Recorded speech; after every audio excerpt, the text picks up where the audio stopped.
Friends వీడైతే మనం ఐఓసీఎల్లోని CPCL నుంచి అయితే వివిధ రకాల ఉద్యోగాలకైతే నోటిఫికేషన్ అయితే రావడం జరిగింది. అప్లికేషన్ అయితే ఆన్లైన్ ద్వారా మీరు చేయాల్సి అయితే ఉంటుంది. గాయస్ అప్లికేషన్ అయితే February 2 నుంచి ఆల్రెడీ స్టార్ట్ అవ్వడం జరిగింది. లాస్ట్ డేట్ అని గమనించండి. ఇక్కడ మీరు February 26 వరకు అయితే అప్లై అయితే చేసుకోవాల్సి అయితే ఉంటుంది. అండ్ హాల్ టికెట్ డేట్ కూడా ఇవ్వడం జరిగింది. March 4 అయితే రిలీజ్ అనేది చేస్తారు. అండ్ ఎగ్జామ్ అనేది March 10 అయితే ఉంటుంది. అండ్ గైస్ ఇక్కడ ఎన్ని వేకెన్సీ ఉన్నాయి, ఎవరెవరు అప్లికేషన్ చేసుకోగలరు, మిగతా ప్రాసెస్ కూడా క్లారిటీ అయితే చెప్తాను. అండ్ వీడియో లైక్ అదేవిధంగా సబ్స్క్రైబ్ చేసుకోండి. ఈ వీడియోకి అయితే జస్ట్ 50 లైక్స్ మాత్రమే ఎక్స్పెక్ట్ చేస్తున్నాను. దయచేసి లైక్స్ అనేది చేసేయండి. నెక్స్ట్ అయితే నోటిఫికేషన్ అయితే మనం చూద్దాం. సిపిసిఎల్ అనేది గమనిస్తే ఇక్కడ Chennai petrol corporation of limited అని గమనించండి. అండ్ ఇక్కడ వేకెన్సీ అయితే ఇక్కడ మీరు గమనించండి. ఈ వేకెన్సీలకు అయితే ఆల్ ఇండియా క్యాండిడేట్ వాళ్ళైతే అప్లికేషన్ అయితే చేసుకోవచ్చు. ఇక్కడ ఫస్ట్లోనే మీరు చూసుకోవచ్చు ఇండియన్ నేషన్ అని ఇక్కడ ఇవ్వడం జరిగింది. ఇదైతే ఇక్కడ మీరు చూసుకోండి. అందుకే 2 తెలుగు రాష్ట్రాల వాళ్ళకు కూడా యూస్ఫుల్ అయితే ఉంటుందని చెప్తున్నాను. ఇక్కడ వేకెన్సీ అయితే జేఈ ఉద్యోగాలు అయితే ఉన్నాయి. వివిధ రకాల వేకెన్సీ అయితే ఉన్నాయి మీ బ్రాంచ్కు. అదేవిధంగా ఇక్కడ మీరు ఏ పోస్ట్ కింద అప్లై అనేది చేస్తున్నారో ఆ పోస్టుకు ఎన్ని వేకెన్సీ ఉన్నాయి ఇక్కడ మీరు క్లారిటీగా చూడడానికి అయితే చూడండి. దీంట్లో జేఈ అదేవిధంగా టెక్నీషియన్ ఉద్యోగాలు అయితే ఉన్నాయి. టోటల్ నెంబర్ ఆఫ్ వేకెన్సీ అయితే 73 వేకెన్సీ అయితే ఉండడం జరిగింది. పర్మనెంట్ ఉద్యోగాలు అయితే ఉంటాయి. ఏజ్ లిమిట్ అనేది పోస్ట్ కోడ్ నెంబర్ 37 వాళ్ళకైతే 18 నుంచి 30 సంవత్సరాల వరకైతే అప్లికేషన్ చేసుకోగలరు. మిగతా వేకెన్సీలకు అయితే 18 నుంచి 26 సంవత్సరాల వరకైతే అప్లై అనేది చేసుకోవాల్సి అయితే ఉంటుంది. అదేవిధంగా ఎస్సీ ఎస్టీ వాళ్ళకైతే 5 years వరకు అండ్ ఓబీసీ వాళ్ళకైతే 3 years వరకు ఏజ్ రేషన్ వర్తిస్తుంది. పీడబ్ల్యూడీ క్యాండిడేట్ వాళ్ళకైతే 10 years వరకు ఏజ్ రేషన్ వర్తిస్తుంది. అదేవిధంగా పీడబ్ల్యూడీలో ఇంకా కేటగిరీ వైజ్గా కూడా ఏజ్ రేషన్ అయితే వర్తిస్తుంది. ఒకవేళ మీరు ఎక్సర్వీస్ మ్యాన్ వాళ్ళైతే మీరు చేసిన సర్వీస్ని బట్టి అప్ టు 3 years వరకు అయితే మీకు ఏజ్ రేషన్ అయితే వర్తిస్తుంది. ఇక్కడ క్వాలిఫికేషన్ అయితే జూనియర్ ఇంజనీరింగ్ అసిస్టెంట్ 4 వాళ్ళకైతే ఎక్స్పీరియన్స్ అయితే ఎలాంటి లేకపోయినా మీరు అప్లికేషన్ అయితే చేసుకోగలరు. క్వాలిఫికేషన్ అయితే మీరు చూడండి. నెక్స్ట్ టైం చూసుకుంటే junior engineering assistant 4 production category 1 వాళ్ళకైతే ఎక్స్పీరియన్స్ ఉండాల్సి అయితే ఉంటుంది 1 year అనేది. నెక్స్ట్ టైం చూసుకుంటే junior engineering assistant 4 production category 2 వాళ్ళకైతే 3 year ఎక్స్పీరియన్స్ అయితే ఉండాల్సి అయితే ఉంటుంది. ఎసెన్షియల్ క్వాలిఫికేషన్ అయితే 3 year డిప్లొమా అయితే ఉండాల్సి అయితే ఉంటుంది. ఇక్కడ కెమికల్, పెట్రోలియం, పెట్రోకెమికల్లో అయితే ఉండాల్సి అయితే ఉంటుంది.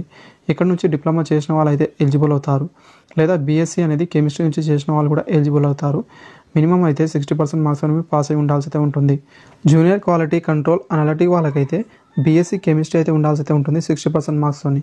దీంతోపాటు ఎక్స్పీరియన్స్ అయితే అవసరం లేదు. జస్ట్ క్వాలిఫికేషన్ ఉంటే అప్లికేషన్ చేసుకోవచ్చు. Next vacancy junior engineering assistant 4th వాళ్ళకైతే ఇక్కడ మెకానికల్లోనే గమనించండి. వీళ్ళకైతే ఎక్స్పీరియన్స్ అవసరం అనేది లేదు. కాకపోతే 3 year డిప్లొమా అయితే ఉండాల్సి అయితే ఉంటుంది. కేటగిరీ 1 ఉద్యోగాలు అన్నిటికీ అయితే 1 year ఎక్స్పీరియన్స్ అయితే ఉండాల్సి అయితే ఉంటుంది రిలేటివ్ బ్రాంచ్లో అయితే. అండ్ కేటగిరీ 2 ఉద్యోగాల్లో అయితే అన్ని వేకెన్సీలకు అయితే 3 year ఇక్కడ మీకు వర్క్ ఎక్స్పీరియన్స్ అయితే ఉండాల్సి అయితే ఉంటుంది. అండ్ ఇక్కడ ఎసెన్షియల్ క్వాలిఫికేషన్ అయితే డిప్లొమా అయితే ఉండాల్సి అయితే ఉంటుంది మెకానికల్లో అనేది గమనించండి.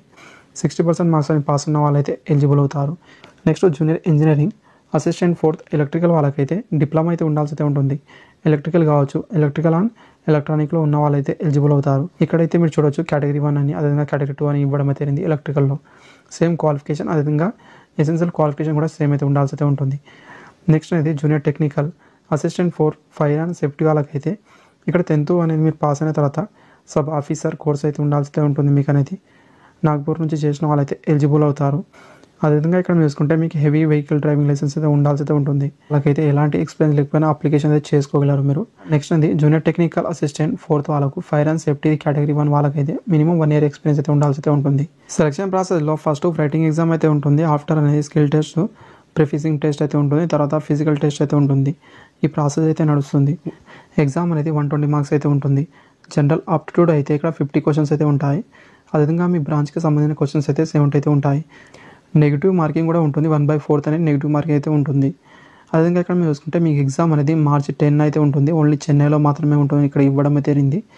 ఆఫ్టర్ అయితే స్కిల్ టెస్ట్ కావచ్చు, ప్రిఫిజింగ్ టెస్ట్, మిగతా టెస్ట్లో అయితే ఉండడం అయితే జరుగుతుంది. షార్ట్ లిస్ట్ అనేది ఇక్కడ చూసుకుంటే ఒక పోస్టుకు 2 members చొప్పున అయితే తీసుకొని నెక్స్ట్ ప్రాసెస్ అయితే చేస్తారు.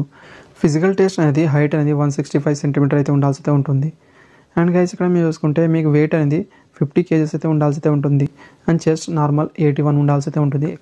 ఎక్స్పాండ్ చేసినప్పుడు 86.5 centimeter అయితే ఉండాల్సి అయితే ఉంటుంది. దీంతోపాటు ఇండియన్ టెస్ట్ కూడా ఉంటుంది. 1.6 km రన్ అయితే 6 minutes కంప్లీట్ అనేది చేయాల్సి అయితే ఉంటుంది. ఒక వెయిట్ని అయితే మీరు ఎత్తుకొని వెళ్ళాల్సి అయితే ఉంటుంది. 100 meter అనేది ఆ వెయిట్ అయితే 30 kgs అయితే ఉండాల్సి అయితే ఉంటుంది. 60 minutes కంప్లీట్ అనేది చేయాల్సి అయితే ఉంటుంది. నెక్స్ట్ వర్టికల్ రూపింగ్ క్లైంబింగ్ అయితే ఉంటుంది. ఏది ఇక్కడ మీరు చూడండి 4 meter అనేది. నెక్స్ట్ మెడికల్ ఫిట్నెస్ అయితే ఇక్కడ చూడడం అయితే జరుగుతుంది. ఇవైతే మీరు ఫిట్గా అయితే ఉండాల్సి అయితే ఉంటుంది. ఈ పోస్టులకు అయితే సాలరీ గమనించండి. ఇక్కడ 25,000 సాలరీ స్టార్టింగ్ అయితే ఉంటుంది. దీంతోపాటు అన్ని రకాల అలవెన్స్ కూడా మీకు ప్రొవైడ్ అయితే చేస్తారు. అప్లికేషన్ ఫీజు అయితే 500 ఫీజు అయితే ఉంటుంది. SC, ST, PWD, excise man, women candidate వాళ్ళకైతే ఎలాంటి ఫీజు అయితే లేదు. ఉమెన్ క్యాండిడేట్ వాళ్ళైతే ఒకటైతే ఇక్కడ మీరు గమనించాల్సి అయితే ఉంటుంది. ఈ నోటిఫికేషన్కి అయితే ఉమెన్ క్యాండిడేట్ వాళ్ళైతే నాట్ ఎలిజిబుల్. కొన్నిసార్లు అయితే కొంచెం డేంజర్ ప్లేస్లో అయితే వర్క్ అయితే ఉంటుంది. అలాంటప్పుడు అయితే అక్కడ ఉమెన్ వాళ్ళైతే అలో అయితే చేయరు. అందుకే ఉమెన్ వాళ్ళకైతే ఈ నోటిఫికేషన్ నుంచి మీ నేమ్ అయితే ఇవ్వడం జరిగింది. అప్లికేషన్ అయితే ఆన్లైన్ ద్వారా ఉంటుంది. ఆన్లైన్లో మీరు అప్లై అనేది చేయాల్సి అయితే ఉంటుంది.